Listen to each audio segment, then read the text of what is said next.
Hello, church. My name is Michael. This last Sunday, we were looking at Philippians chapter 3, verse 1, in which Paul is writing to his friends in Philippi, telling them to rejoice in the Lord. Just a couple verses before that, the week prior, we saw that Paul was experiencing great sorrow in prison, and his friend Epaphroditus, who had come from Philippi to visit him, was close to dying. And if he had died, Paul says, he would have experienced sorrow upon sorrow. And then it says he's also experiencing anxiety.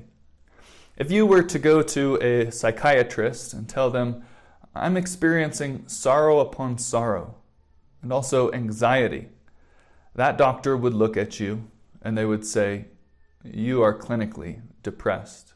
So we find that the context of Philippians is one with sorrow, with suffering, with difficulties, with trials. And yet Paul tells his church to rejoice. So what we see in this text is that joy is not a feeling that comes onto us based upon our circumstances, but joy is a response to God based upon who God is and what God has done. Joy is also not a denial of the difficult circumstances that we experience in life. What we find in the Bible is not a promise that you will not suffer. In fact, it's the opposite. When we are called to Christ, we're called to pick up a torture device, to carry our cross. And so we can be confident that there will be suffering. It's not a question of if, but when.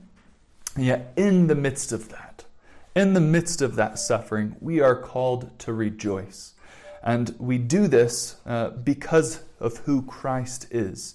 We remember that all the blessings that our Father has for us come to us in the Lord. And that is why we're called to rejoice in the Lord. So as we go through our week, I'd like to encourage you to be doing three things. Here's three ways that you can be rejoicing. Number one, protect your heart. Guard your heart from idols.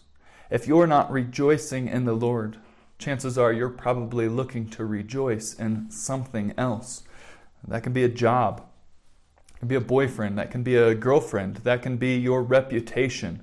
That could be laziness, just the desire to sit around and have comfort and do nothing. But it's hard to rejoice in the Lord when you're looking to rejoice in anything else. So I'm going to encourage you to put a hedge of protection around your heart so that no idols can come in and steal your joy. Number two, remind yourself of the gospel. Tell yourself the gospel. Preach the gospel to yourself. In Psalms, the psalmist says, "Why are you downcast, O my soul?" He speaks to his soul. He grabs hold of his soul and he tells his soul what he ought to do.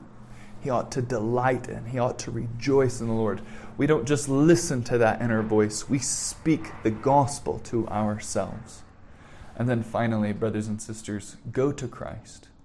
Go to Christ. Christ is not an idea. He's not a doctrine. He's not a concept. He's a person. And in His presence, there's fullness of joy. I look forward to seeing you next Sunday.